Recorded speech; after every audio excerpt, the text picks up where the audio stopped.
အခုတလောနန်းဘာတွေလုပ်ဖြစ်နေလဲအခုတလောနန်းစာဖတ်ရင်စာလုပ်ရင်နဲ့ပဲ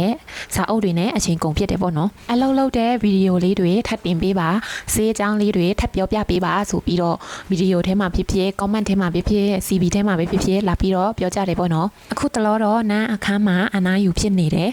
နန်းအလုပ်ပြန်လုပ်ရတဲ့အချိန်ကျရင်နန်းပြန်ပြီးတော့အလုပ်လုပ်တဲ့အကြောင်းတွေဈေးတုတ်တဲ့အကြောင်းတွေပြန်ပြီးတော့ပြောပြပါမယ်ရှင်အရင်တုန်းကဆိုရင်နားရက်မှာအပြင်မထွက်ရမနေနိုင်အဲ့လိုမျိုးပေါ့နော်အခုချိန်မှာတော့နားရက်မှာဆိုရင်ကိုယ့်ဘာသာကိုတယောက်တည်းစာအုပ်လေးတွေဖတ်ပြီးတော့စာအုပ်လေးတွေနဲ့အချိန်ကုန်ရတာကိုပို့ပြီးတော့သဘောကျလာတယ်ငယ်တုန်းကဆိုရင်စာဖတ်ရမှာစာကြက်ရမှာအရန်ပြင်းတဲ့လူတယောက်ပေါ့နော်ဒါပေမဲ့အခုချိန်မှာတော့ကိုယ့်ဘေးမှာအဖော်မရှိရင်တောင်မှစာအုပ်လေးတအုပ်ရှိရင်နေတတ်ပါတယ်စာအုပ်တအုပ်ချင်းစီကိုဖတ်ပြီးတိုင်းကိုပီတိဖြစ်မိတယ်ပြီးတော့ကိုယ့်ရဲ့စိတ်ပိုင်းဆိုင်ရာကိုယ့်ရဲ့အသွေးတွေကကောင်းတဲ့ဖက်ကိုပို့ပြီးတော့တွေးတက်လာတယ်အခန်းမှာအနားယူရတဲ့အခိုက်အတန့်လေးမှာတော့